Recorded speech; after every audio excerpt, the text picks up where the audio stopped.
What is going on, everyone, and welcome back to the Star Wars Exchange for an episode we haven't done for a while. Just a little news roundup. Look, me and Mike didn't really vibe with the Bad Batch this week. We'll talk about it, but we just didn't want to go ad nauseum about how much we didn't really vibe with it. But we will still talk about it. As we said, we got a lot of other stuff to talk about because we got a lot to catch up on. I mean, for real, it's been so long since we've talked about the news. So, Mando season 3 is, just a little bit more than a week away. Jedi Survivor is very soon going to be on our PlayStations, our Xboxes, and our PCs, which is great.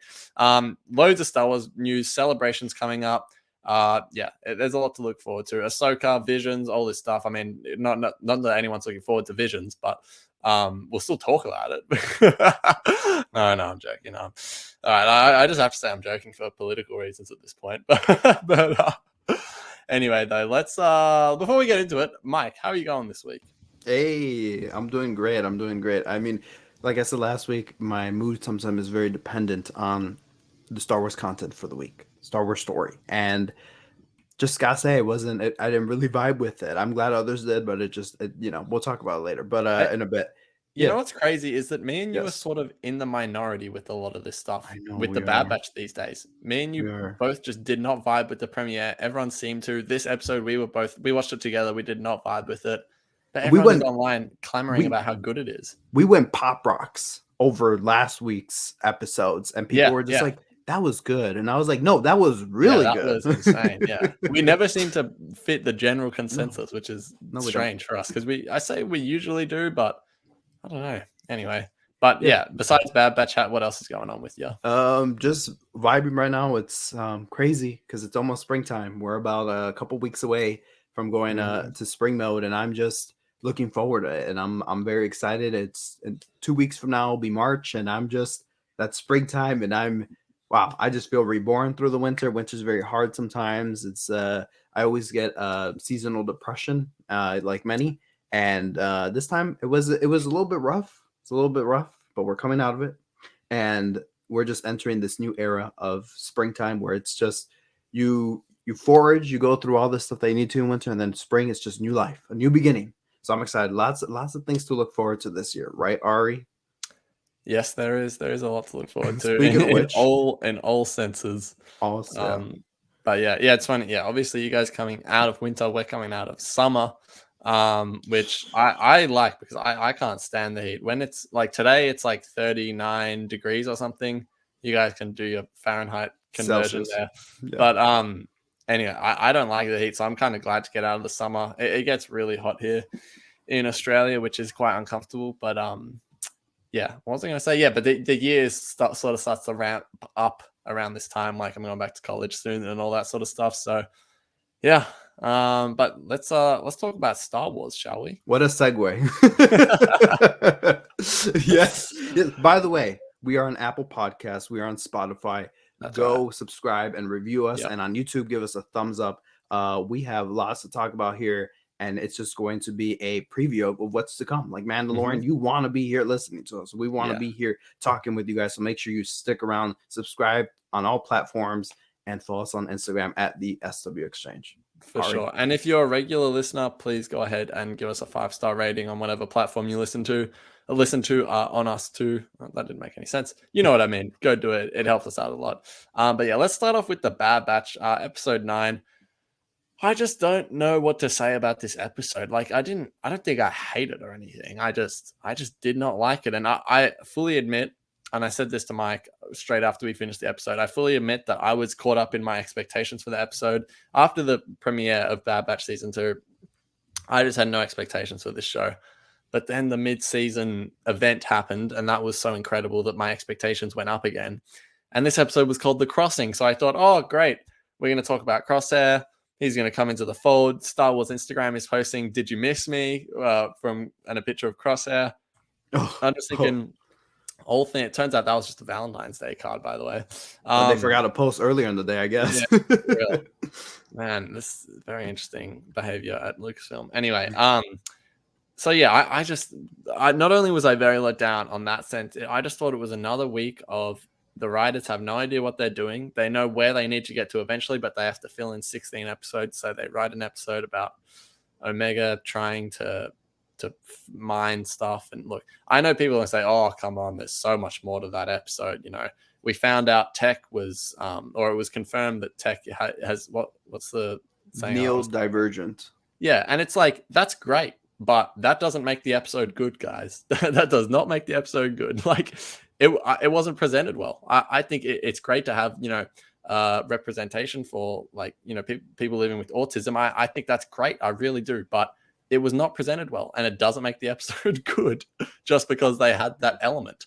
I didn't even know it was a thing until afterwards, where I'm like, oh, that was a thing. Like, as you said, it wasn't presented well. I didn't know if it was presented properly, we would have understood that, but right. not. And people can come at us and say, well, maybe you guys just are dumb and you don't know how to read into it. Well, you could say that, sure, but I just don't think it was done well because I didn't really understand it until everyone was coming out afterwards and saying, oh, how good was the episode? Tech is this. It's like, based on one line. That makes the episode good, but okay. Right. And yeah, like, and then the other argument for the episode is, oh, it's so good seeing the Batch like come to terms with not having Echo around. I'm like, was it though? Like, I just don't think I learned anything about any of the characters outside of Tech, where Omega misses Echo. I just don't think that's how we needed the episode. We didn't need an episode to show that. The story can just go on and we can see through the story that Omega is missing Echo and the rest of the crew is, but man, I just did not vibe with this episode at all. And then all for it to lead up to a moment with Sid. Oh, turns out Sid isn't trustworthy. Guys, we're 23 episodes into the series. Are we seriously still on Sid? Seriously, guys, I don't know. Sorry, I did not vibe with it at all. What did you think though? Because I know you're on the same page. Very, very same way and same wavelength on that. Because I mean, look, was it the worst episode of the season or no? Was it worst episode of the series? No. But it's probably the worst episode of the season. I'm gonna be honest. The Temple one was the worst one for me. I'd watch the Temple one over this. No, I'd watch this one because at least it has substance, or at least tries to have substance. The Temple one is just a runaround mystery puzzle that Omega. Yeah, well, the fact that it's on that level is bad enough. Let's just say that. But like, I mean, for me, I think this episode hit some cool notes. I mean, I think the storm visually looked great. I feel like every week I come on here, I'm like, visually this looked great. The music, the kind of bros carried. Like, I love that it was that Western vibe to the series. I actually watched Star Wars Explains review. I usually don't watch them because I guess I don't watch any review of anything. I form my opinion and then I'll come on here and say, and then I'll go watch people's reviews. That's just the main thing.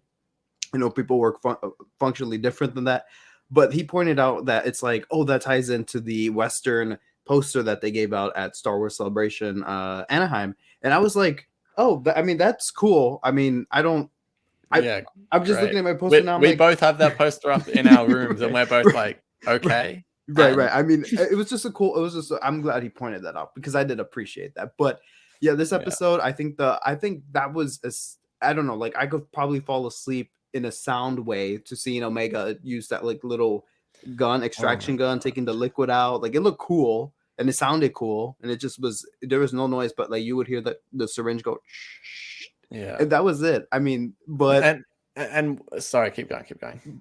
But I just want to say, overall, the episode really didn't do anything for me. I think that a whole bunch of people were like, oh my god, I feel like Bad Batch has no character development, and when we get episodes like this where there's like a little bit of that stuff and a little bit of moments to talk about, people go ham over trees crazy about being like, oh my god, the character development, we finally got it in the series. And good. For me it was scraping at the surface of character development. If anything, like when I think character development, I think of episodes in Rebels where, because conveniently they get stuck in a cave. I'm like, great, and now they have to sit down and address their issues. Carry on the trope. But with Zeb, the way Zeb and Callus were able to, that episode did, I mean, it was conveniently that they crashed together at some ice cave.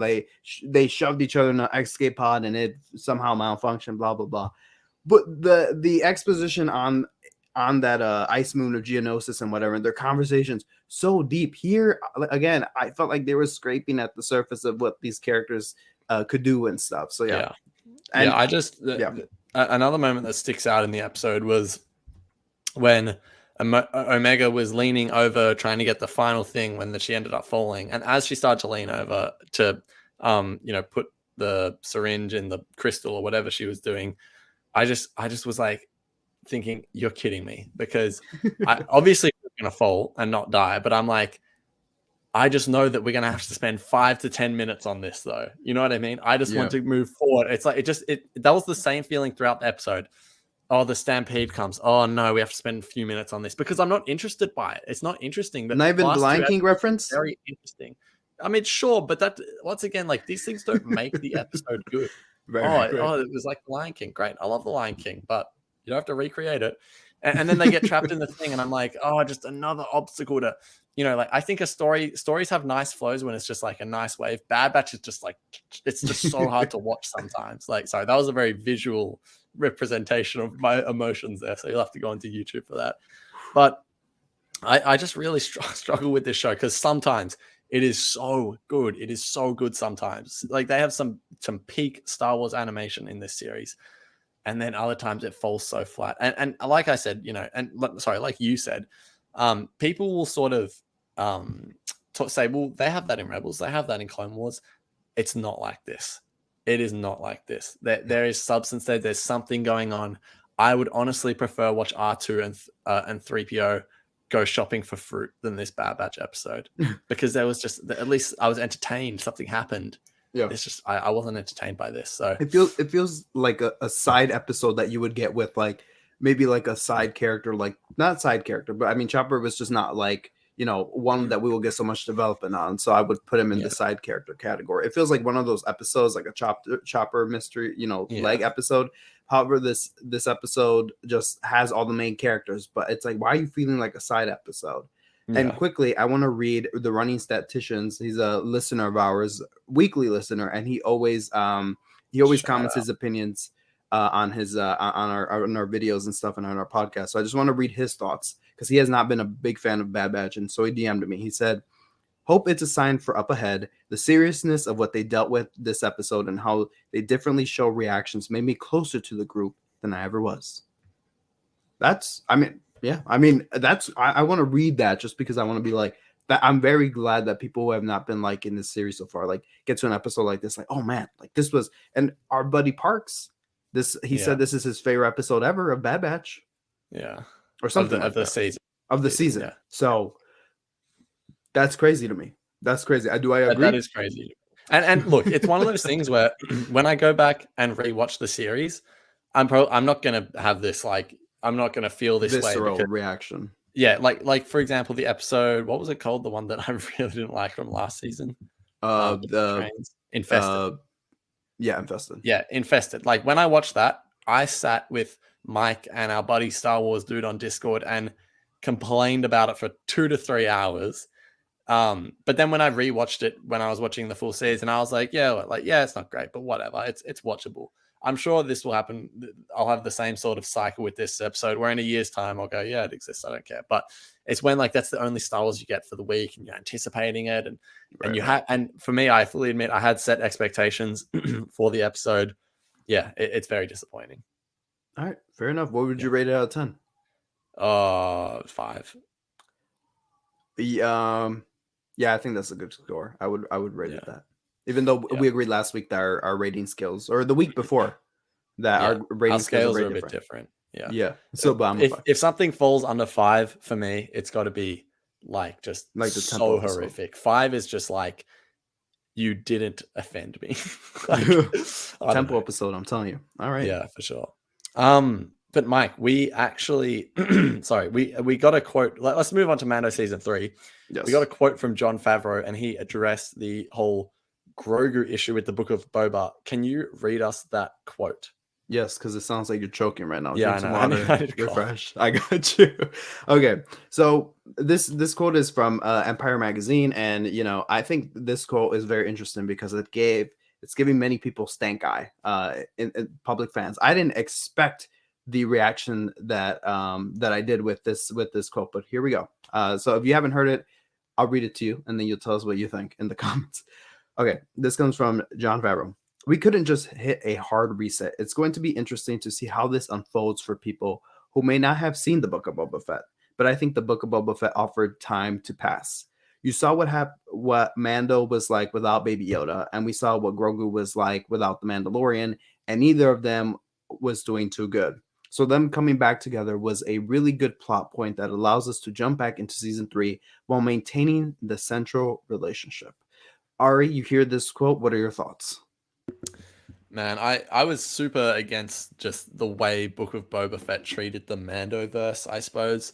And I think you're pretty in line with this as well. But I just it makes me less excited to watch the show because you end off on Mando season 2 on an emotional cliffhanger, and it is just it's for nothing because not everyone's watched the Book of Boba Fett, not everyone cares, and even if you have, you jump straight back into the Mandalorian, and it's like they're back together. Who cares? That moment doesn't really mean anything anymore. I don't think, at least for me, I just don't. I don't feel anything from watching that anymore. I'm like, oh great, they're going to be separated for a week. You know what I mean? It's like, Right. I don't know. It takes away from that moment and it makes me less invested in the series because it just makes me realize, oh, okay, this show can't exist without without Grogu, which I think is it's not a good thing for the show. So I don't know. I was always against what they did with it, and it's sort of jumping out at us now, I guess. And I think the justification is just pretty terrible, to be honest. Like, oh, Yeah. like we saw that they're nothing with each other. Well, yeah, and it was actually interesting. So Right. it's like, what? Like that, I'm sorry, but that's it. I love John Favreau, but that's just a terrible justification. Yes. So it reminds me of two things because I agree with you 100%. It reminds me of Adam Sandler's Big Daddy movie, but in that total opposite way. I'll just say that. Have you seen Big Daddy? That No, I sounds so haven't. funny. I'm so I sorry. haven't. Yeah, that does sound weird. I haven't. So And I it's promise called, he's talking about just a normal movie. it's Adam Sandler. It's a comedy, but it's like Yeah. I don't know. It's like a nice. It's with one of the Zach and Cody brothers, or both of them, and it's a very emotional story. But it's also a comedy. But it captures the New York vibe in the early 2000s, which I really like. But anyways, um, but instead of having that emotional level with, I won't spoil the end, but that it just, for all those that have watched, it takes it away because I had this like emotional reaction to uh every time I would watch the finale with Grogu departing from Mando and Grogu going on his next adventure and or on his next step in life, and Mando as well. Did we all think they would be reunited eventually? Of course we did, but not this early. And same with Mando. I mean, he's not even going to be able to enter his new phase of life yet because he still has to answer to Bo-Katan about the dark saber. I mean, and they're on Moff Gideon's ships. On Moff Gideon's ship, he agreed that Bo-Katan was going to have it, and they seem to be fighting what happens with that. Moff Gideon is on board. What happens with him? Like, there's all these answers, right? And That what I the would hell are have. they? Cara Dune. I don't know. I don't know. We'll see. Genuinely, no one's talking about that though. Like, No one what is are they talking. going to do with Cara Dune? Because we have no know idea. that character is not going to be continued. Let's obviously not Right. get into that whole discussion. But what the hell are they going to do with Cara Dune? That's a very good question. Maybe someone in the audience can answer. Because I won't. And also reminds me of another thing. Like, I mean, eventually you and I want to do these podcasts in person and stuff. But what if, like, you know, we had such an emotional departure, right? Maybe our last trip, I was like, man, that sucks. I don't know when's the next time I'll see him. And we depart. And then it's like, oh, he's back. We're reunited after a week. It's like, Yeah. I mean, what was cool and all, but it just takes away from that emotional goodbye that it was, or Exactly. whatever. You know, it's just like, damn, like now I'm gonna have to go. You see, you're doing stuff in your life, I'm doing stuff in my life. We're still very connected, but then there's gonna be a reunion where it's gonna be all the more impactful. Book of Boba Fett reunion. I was like, oh, I guess this is happening. You know, Yeah. I mean, you know, so I feel with this, I didn't expect so many, because at the time I was one of those people, and you were one of those people as well. Like, what are they doing? Like, we didn't want to react too early, but we were just like, what are they doing? I didn't want this. Like, I think this is gonna very much taint the season 3 storyline, because I really wanted them to go away from that. And you should have seen the comments when I posted this news. People had such a reaction that they weren't even blaming like John Favreau or whatever. They were just like, oh, Disney overlords. Like, they feel that this is now like this was a corporate decision by Disney to be like, no, season 3 of Mando has to have Baby Yoda. Make it work. Look, to that, I'd say it does feel corporate because Very much it just. really does. It feels like the show can't survive without Grogu, and we all know Disney want to make their money back because apparently they're not rich enough. But I don't think it's that. I truly think this is writing. This is John Favreau, Dave Filoni. It's their choice. No one would ever put any blame on them, but I'm just going to say it. I think it was them. I think it was a mix of both, if I'm being honest. I feel like they had Yeah. one or two meetings with the people at Disney, and they're like, "We would really, really like it if Yeah, if you kept Grogu in the potentially. show." I guess You that's know, something we either will never know or we won't know for a while. So I guess we'll exactly. find out But when how do you things are feel said about and it? done. Everybody in the comments, let us know. Yeah, let us know. Something that I'm very excited about for Mando season 3, though, very, very, very excited, is he's a man by the name of Rick Famuyiwa. I believe that's how you say it. He has directed 2 out of my top 3 Mando episodes, which is The Believer and The Child, which is chapter 2 and 15. So, yeah, great news about him. He is going to be directing the premiere and he is going to be directing the finale. So he's going to bookend season 3 of The Mandalorian. We also know it was announced at Celebration that he will be a producer on the show. Is that correct? Yes. Yeah. Yes. So yeah, this is fantastic news. I don't have anything to say about it besides this makes me more excited for the show because I think his episodes are always they have substance. Like, Yes. sure, They're it's very great deep. to watch, Mando and Grief Karga and Cara Dune run around at an Imperial base, but there's not a lot of substance there. I'd actually just watched that episode yesterday. But you look at an episode like The Believer or The Child. I know The Child, that episode doesn't get a lot of attention, but I love that episode. I think it has so much substance. And I just think, yeah, Rick Famuyiwa is the perfect candidate to bookend this series. So, yeah, that's great news. What do you think of it, though? Rick has a special place in my heart because I didn't even know it until I saw his name in season 1 with the prison episode. Yeah, okay, he did direct that too, but I'm gonna blame that one on the writing. I like that one. I really like I that. That don't. was the one I rewatched the most from season 1 at the time. I think that Really? one was just really it felt like Star Wars to me. I don't Anyways, I don't hate it, but it's I don't know what the name of the purple Twi'lek no, is. I know you were But gonna go there. both the purple Twi'leks just Oh God. no.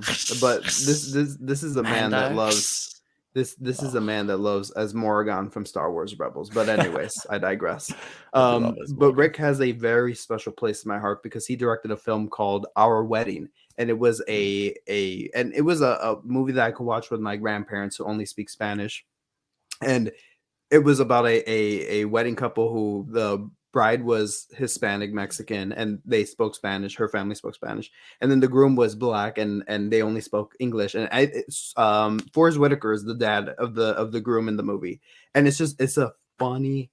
I'm not gonna swear on here, but it's just so that movie is so it's just I haven't seen it in a couple of years, but that movie is hilarious. Where my grandparents don't even, like I said, don't speak English; they're not fluent in it, but they had such a great time with it. So Rick has a special place in my heart because that was like one of the first movies I was able to watch with them. So, anyways, and as Ari said already, directed amazing, has amazing track record for amazing Mandalorian episodes, and I think the Believer of season 2 is my favorite one. Like that one is just goes so hard. I still contend for it. Sometimes it takes the number 1 spot of Mando episodes. Like that one is just top tier.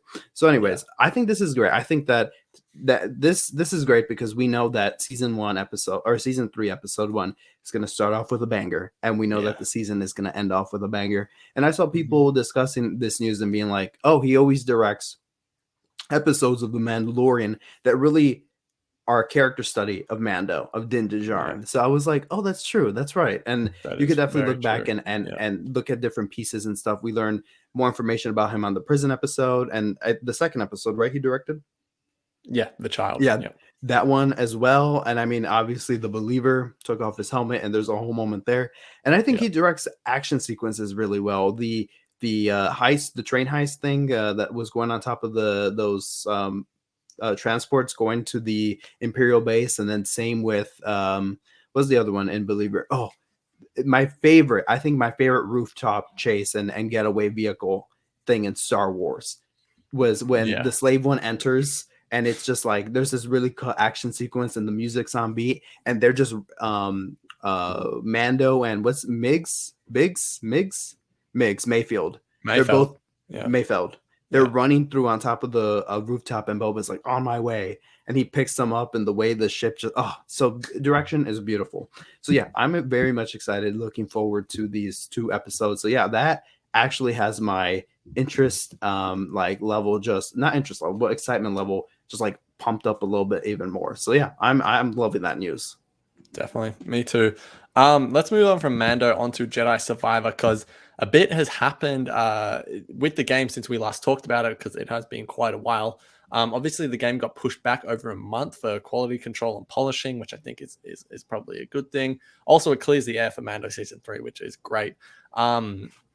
And then also the game will have, we found out it'll have fast travel and rideable creatures, which is great. Hopefully, Cal, for a Jedi, he kills a lot of creatures, so hopefully he can kill a little less and be Yes. one with the Force like Gunji. Yeah, and there'll be fightable enemy droids, B1 battle droids we've seen. There's 9 minutes of gameplay out on IGN if you want to check that out. I haven't And seen any. Ravis is a villain, I believe, or one of the enemies that we'll have to fight. And he's confirmed to be a member of the Jedi species, which, if you have watched the Clone Wars 2002 series, Yeah. that's what's the name of the guy? Yendi? No. The the Gendai from the Clone Wars series. Oh, Dirge. Yeah, Dirge. Yeah.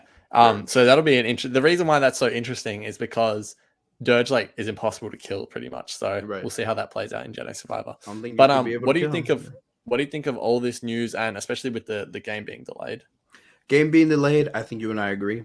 Yeah, it's great. Bless great who's news. ever up there. Bless who's ever gracing the universe with life. Bless, because it was just too much happening at once. And I did love that weekend where we got a new Mando episode, we got a new Star Wars game like Jedi Fallen Order. It was just hecticness, and then also it was in preparation. We were in the back of our minds, are very much present. We were in preparation for the Rise of Skywalker, so a lot of stuff was going on. So I feel like that's here. We got a new book that's coming out, Jedi Battle Scars, which is set between Jedi Survivor and Jedi, or between Fallen Order and between Survivor. Excuse me. And so I'm just like, that book is coming out. There's new Bad Batch episodes like every week, and then we also have Mandalorian episodes. So we're gonna be eating. I feel like this is too much. You know when you're eating and you overeat, and then someone brings out dessert, it's like I would not be able to enjoy that right now because I'm just too full, and I'm just gonna be like not even savoring. It's just kind of like I don't even know. Like I would want to digest my food and then be able to enjoy the cupcake or donut or whatever, the cake, with all in due time. So I would rather, and this is not something that it's like Battlefront where you could just load into a map and whatever and just play games. You're playing a story here, and something that we've been waiting for since 2019, ever since we finished the first one. So I really want this to be in a space where it could just have some legs to breathe and move around. And I think it's coming out the end of April now, and I think that's great because I feel like some of us will beat it throughout the weekend. Some people will cherish that and play it a little bit longer during the month of May, or we might just be playing it till the month of May, going back and collecting chests and what have you. So the delay is great. I think it's great. I know people were mad by it, but it's just 6 weeks. It's 6 weeks. And I do not want to play a game again that when I was trying to take a scene serious, learning about Seer Junda and her vest or her whatever her jacket is just floating in the other room or like stretched out where it looks like this really long. Has that happened to you? Yeah, so I've I'm had just like plenty of bugs. Yeah. Like, please, I don't want that. So please take your time. It takes 6 weeks. Do it. I'm all good. So with that, I'm good.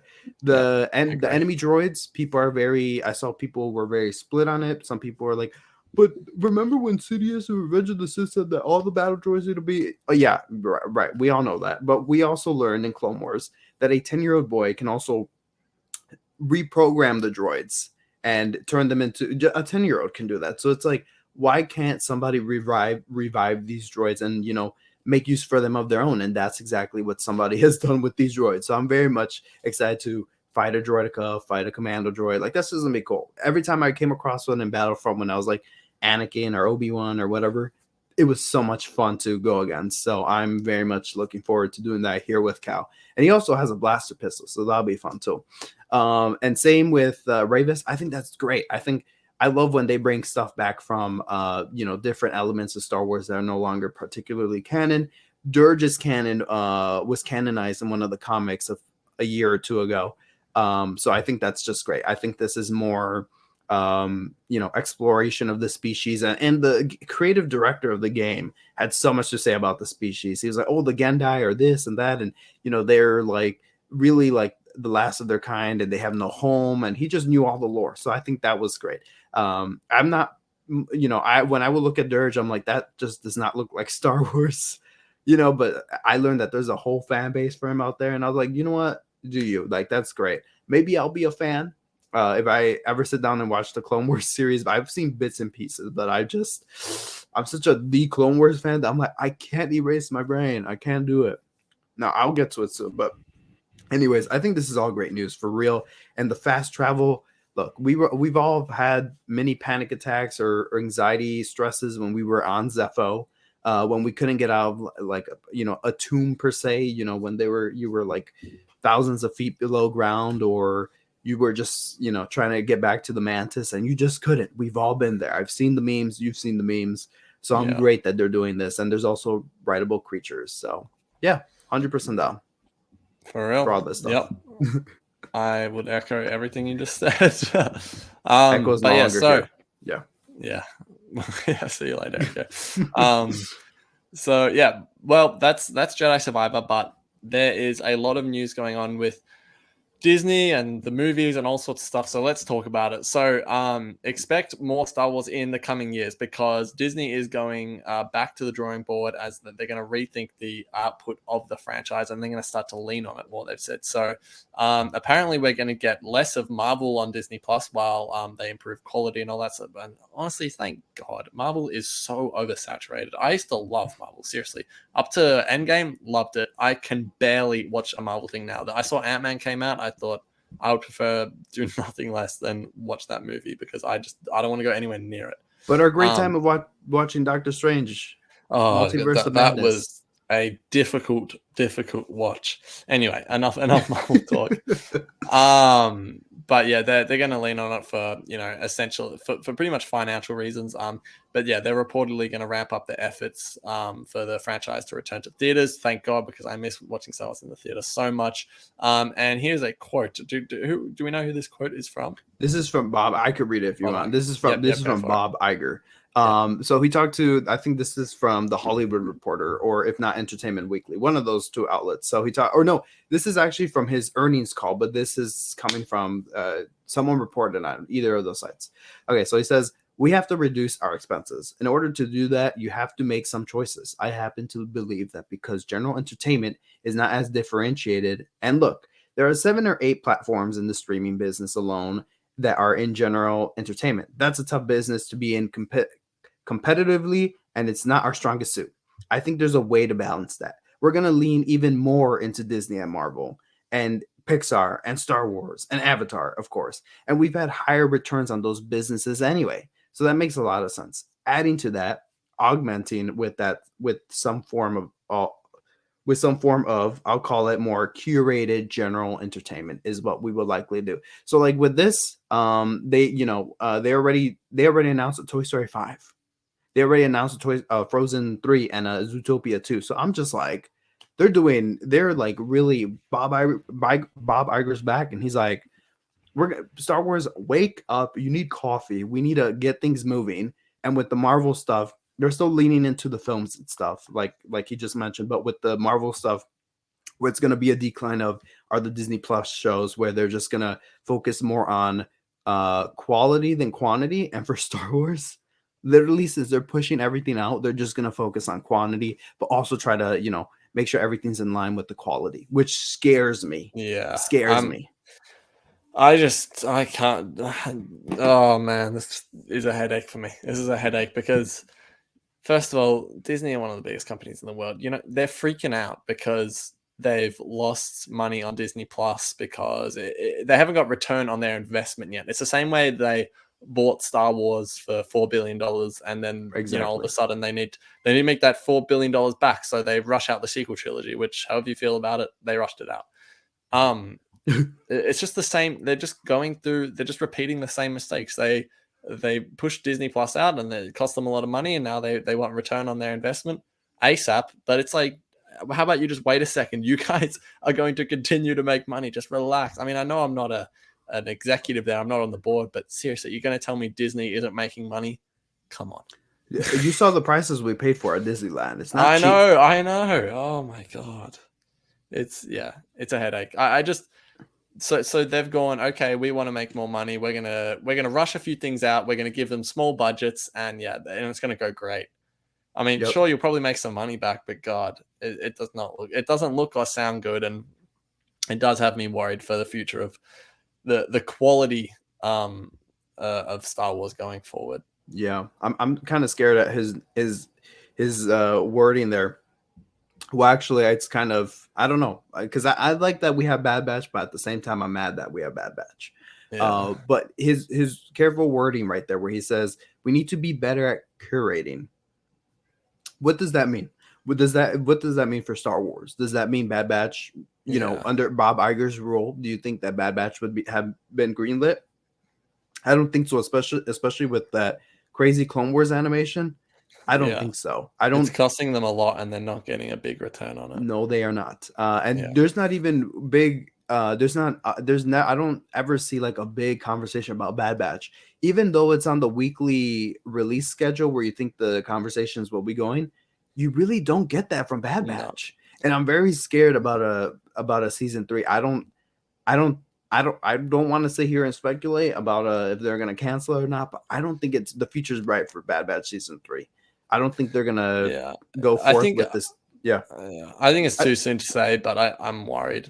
I am worried. It's just the conversations of people. It's just not what it was last season, and sometimes that happens in the sophomore season of a series. But it's just you don't see any conversations like that going, even though it's on the release schedule. So yeah, I think this is worrying a little bit because, as we've talked about, as you just mentioned about the sequel trilogies just being rushed, I really hope they have a plan for these shows or whatever they're doing. I think they have a good thing going with the Mando verse. I think Book of Boba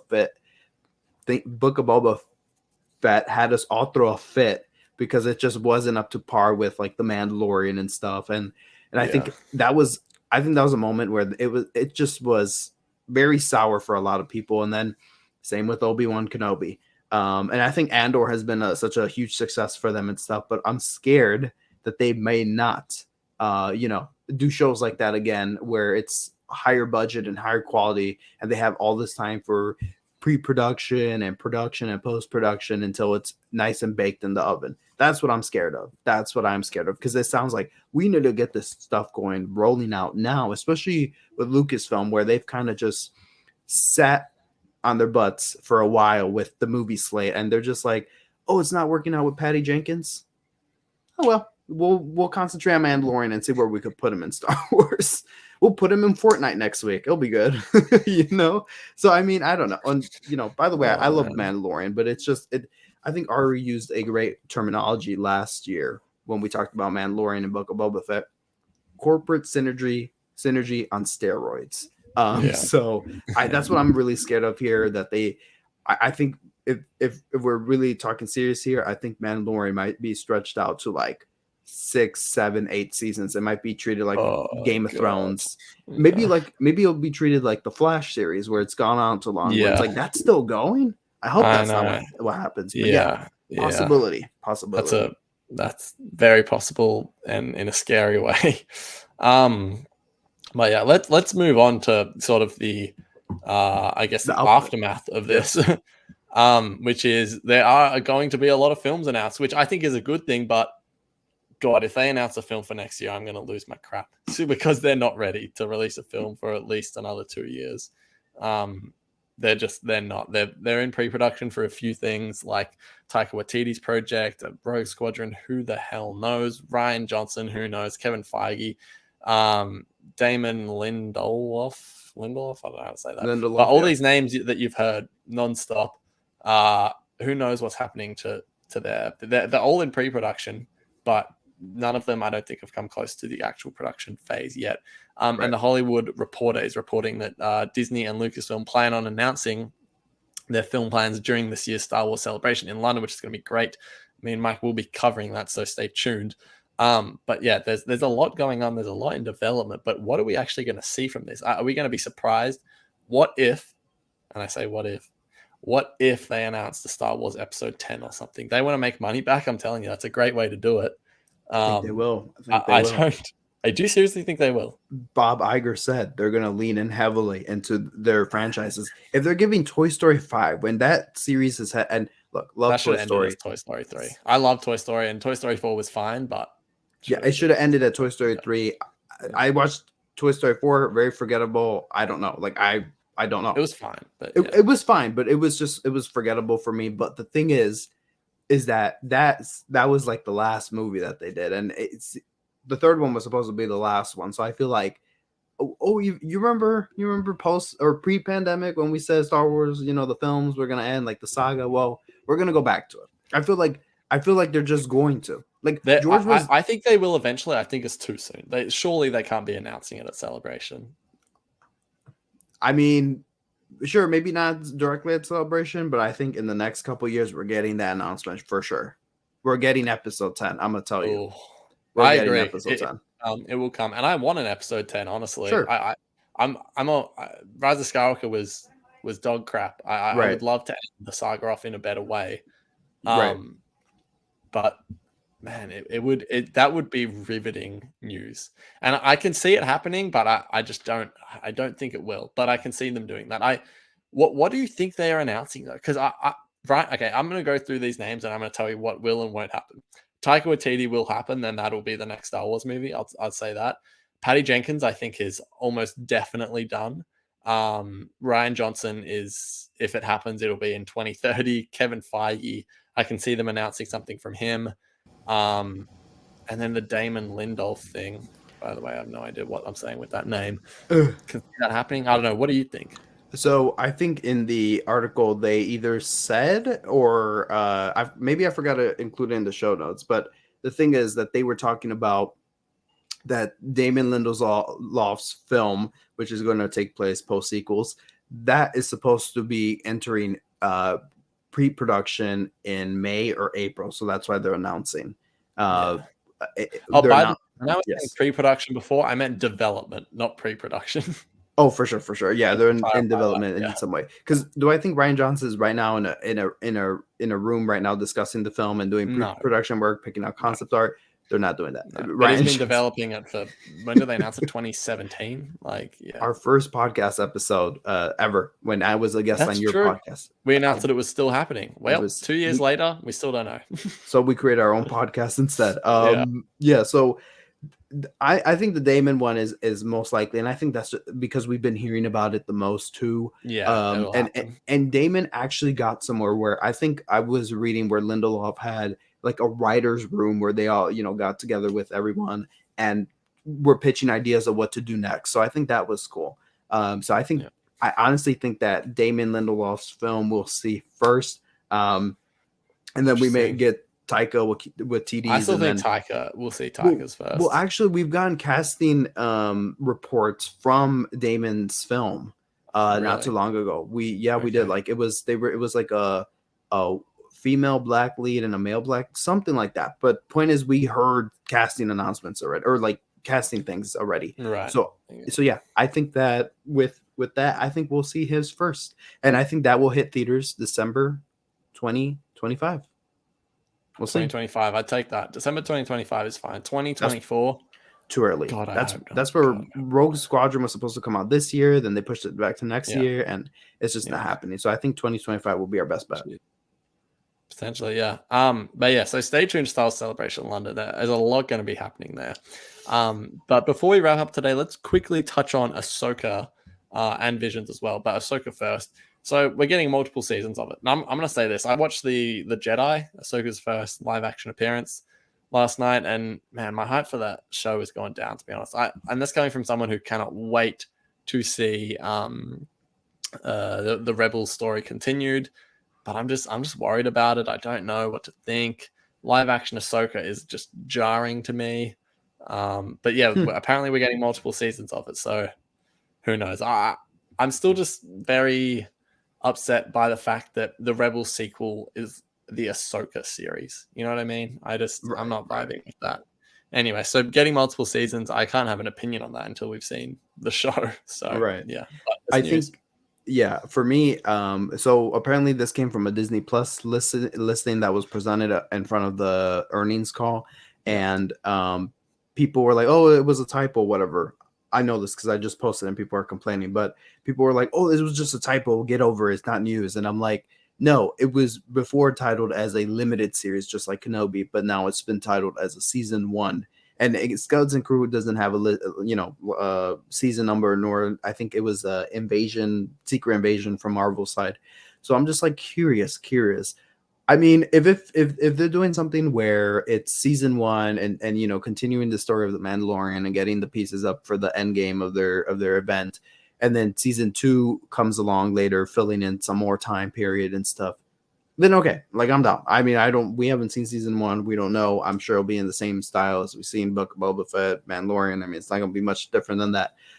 But yeah, I mean, I'm very curious as to how season one will play out. I mean, if I'm not sure they would renew the show until later on, but I think they just wanted to present it to the call or to the people present at the earnings call, whatever. But I mean, yeah, I very much like Rosario's performance as Ahsoka in The Mandalorian. When it got to Book of Boba Fett, that was just that was a acid trip times a million with a fever dream. Like that was just I did not like that version of Ahsoka. It felt like she was imitating the Clone Wars Ahsoka.